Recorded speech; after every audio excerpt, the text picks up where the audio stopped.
Hello, everyone, and welcome to State and Local Government Week 4. This week, we're going to be covering state bureaucracy and financing. Weekly agenda will be over the topics of financing the bureaucracy. You're going to have chapters 4, chapter 10, and then chapter 8, S&G, and then the Van Veschen book. Finance filling the till and paying the bill. I'll say that 5 times. Then you're also going to have bureaucracy, what nobody wants but everybody needs, and then the California budget process from the Van Veschen. You get your PowerPoints, a couple videos, engagement sites, and then your final paper is going to be your uh, proposal with annotated bibliography, and then as well as you're going to have a quiz. So getting into the PowerPoint slides themselves, we'll go ahead and jump right into chapter 4 here, and we're going to talk about sources of state revenue. And then you can clearly see here that all the sales, well, not all sales taxes, but all the taxes that are all part of living in California specifically. Around 15% of the state and local tax revenue levied by states and many localities. And that's why you can, if you go to, say, LA and have dinner there versus going to another inland city somewhere here in Southern California, you might find that the different sales tax, but that's all based on the locality. Forced consumption taxes, regressive versus progressive, and then the problem with taxes on services and problem with taxes on internet purchases, which has kind of been a big thing of as of late with being able to buy things on Amazon and no sales tax. So that's what's been, if you look at the brick and mortar stores that are all closing because everybody's buying things online. I think we've all made several purchases online. So we're actually taking from those our local economies because we're not generating that sales tax that those stores would be generating and then giving back to the local community, local government. You've got your income tax, around 10% of state and local revenues, progressive tax in most places, and no income tax in 7 states. And if you look at this one right here, this is kind of huge because this is the one where many Californians are actually fleeing, and as well as businesses are actually leaving California and heading over to Texas and Florida. And those 2 states alone have seen an influx of a lot of people that are just packing up and leaving. And I know several friends that have left California just to go to Texas because of there's no income tax there. So then you have your other taxes, your car licensing and registration we get to pay for every year here. And then your severance taxes when resources are removed. And then there's that infamous death tax. And then once again, just user fees, trust funds, all these things are all part of taxation. Capital investments, depending on which 457, 407 retirement funds that you're in, you're going to pay taxes when the money goes in, or you're going to put the money in and then you're going to pay taxes when you pull the money out. So taxes are just our way of life, but especially here in California, that it just seems like there are several taxes that are quite volatile in how we progress daily and when we make large purchases and everything. So basically the conclusion on this is budgets are reflections of policy priorities, a variety of revenue sources, a variety of taxing mechanisms, and importance of intergovernmental cooperation rather. So and moving on along here, we're going to slide over to chapter 10, and then why should we care? Do you exist without bureaucracy? Look at these different departments that actually kind of do things for us. Create the birth certificates. Manage our social security, manage our driver's licensing, and then your death certificates and anything else that comes along with public health. And then the public agencies that implement policy, they're there to enforce rules and regs and manage public programs.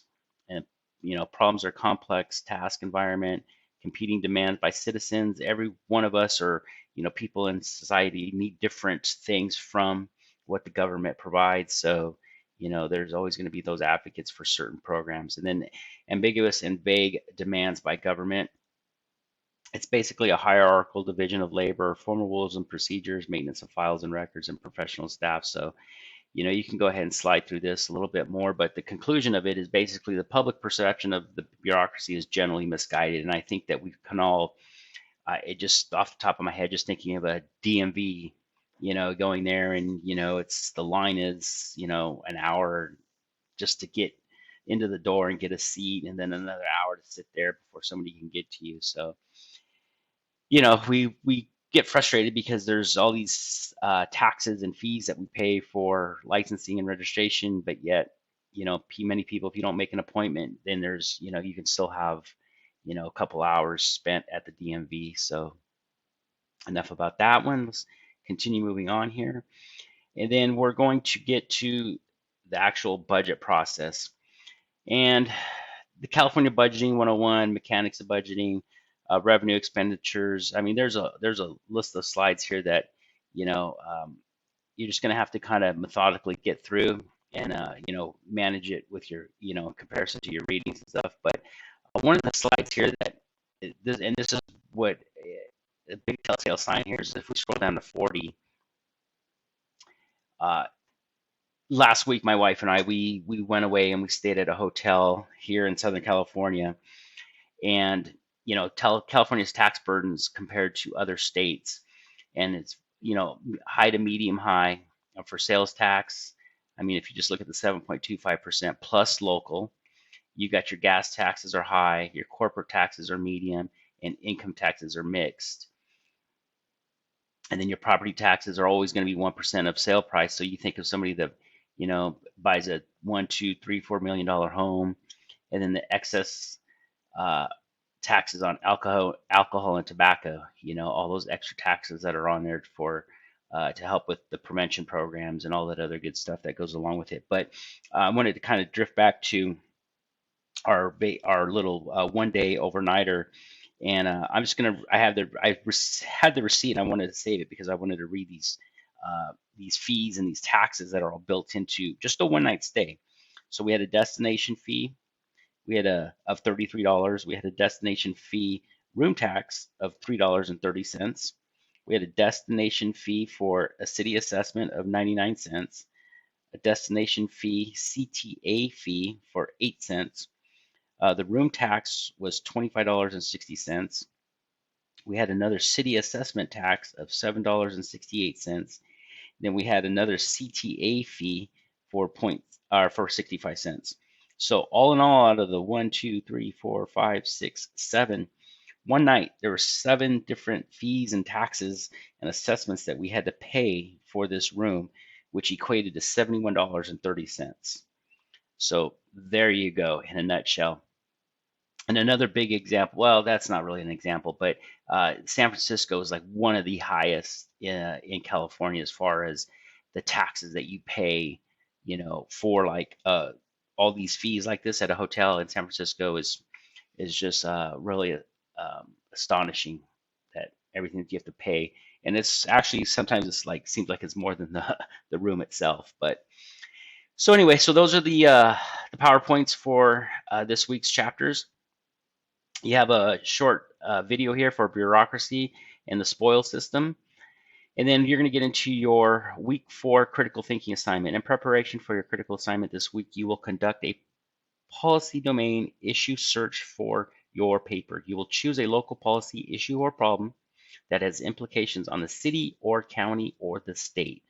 Once you have chosen a policy issue, submit your choice in writing in the submission text box.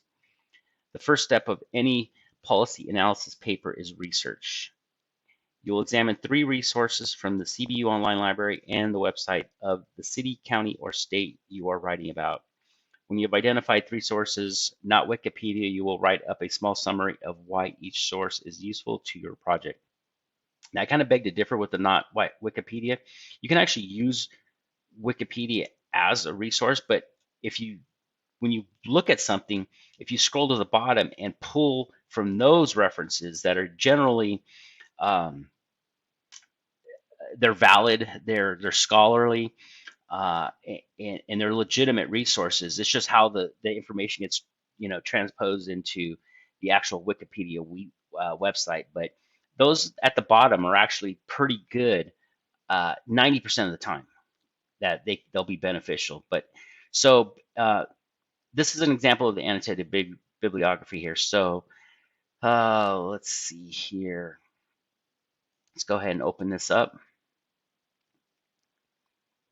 And I'll just make it bigger. So basically, annotated bibliography, comparing nonprofits with the public sector. So here, basically, just starts off with, you're just going to basically put the title, you're just going to cite the information accordingly. And then here, you're just going to basically write out, what it is that you feel that it's so important, what the book has to say. So if there's quite a few examples here.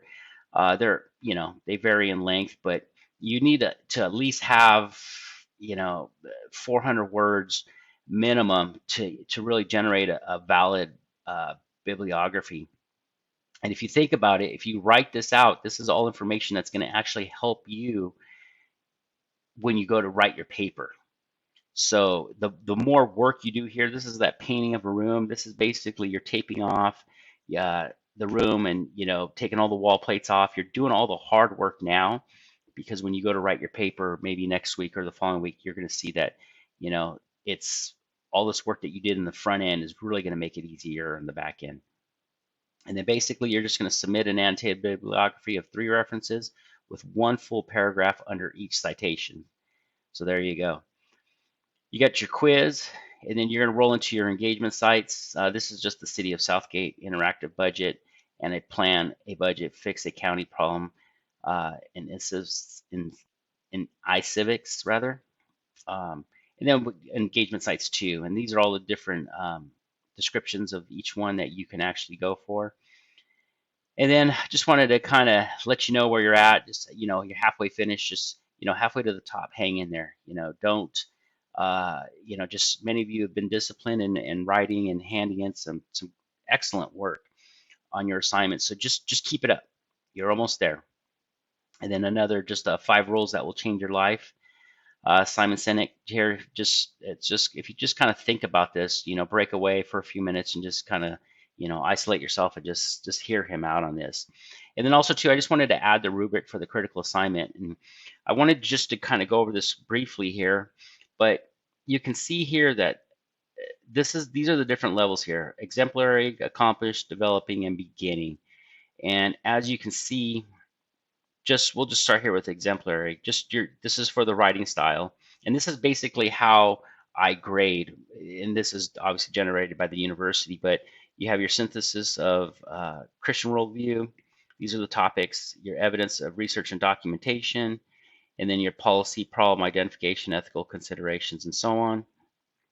And then you can see down here, all of it's worth 200 points. But these are the different categories, and then across the top are the different areas where you're going to get graded on. So just for example, right here, paper is 7 to 10 pages long. If it's less than 7, then obviously you're going to be an accomplished. And then if it's less than 7, and so on. And so these are all the different categories here. Let's see here. So this is one that I have to just tell you that often gets missed, is that Christian values are integrated in 1 or more sections of the paper. Right there, 1 or more intersections. Oftentimes that this really gets overlooked a good 30% of the time from papers that are handed in, and you actually lose a significant amount of points just basically because you didn't target this section here. So once again, there's other stuff in here, ethical considerations. And then once again, for evidence of research, this is basically documenting that you've done the research and that you're able to incorporate 10 to 15 references. And then here's like if you're a minimum of 10, and then over here, this is less than 8, and then if it's less than 5.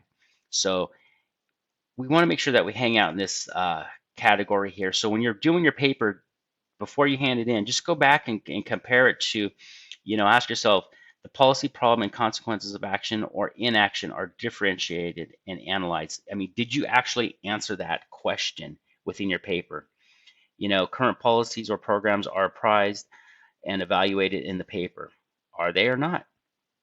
And then at the end, you're going to have a policy recommendation is proposed, stakeholders are identified, and various factors are considered. Conclusion and summary makes an argument for chosen recommendation. So which way did you think it should go? based off of what you've researched and what you've read. And you can see right here that this is 50% of your score. So, here's 25%. So you can understand that 50%, this is where you really need to focus on. So this category of policy problem identification and ethical considerations and analysis and recommendation are all built in here. And this is 50% of your grade. So you got to make sure that you hit each one of these marks. If you have any questions on this rubric, please reach out to me and we can go over it and work through it. So, but just run your paper against at the end when it's written.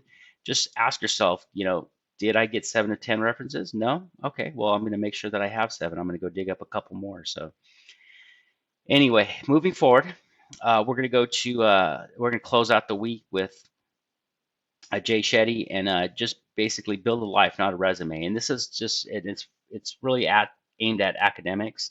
So take a look at it. It's just a short video, but it's just something to kind of think about as you're progressing through your academic career. So once again, I'm here for your success, and I wanted to get this information to you early on the rubric. And then as well, just remember to go back and look at the template that was from last week regarding how to actually write the paper. So with that being said, if you have any questions, please don't hesitate to contact me. I'm going to be actually near the computer most of the week. So if you have any questions or emails, you can expect an immediate response from me. So hopefully everybody's had a great weekend, and hopefully you're going to have a better week going forward. So until then, take care of yourselves and stay healthy. Thank you.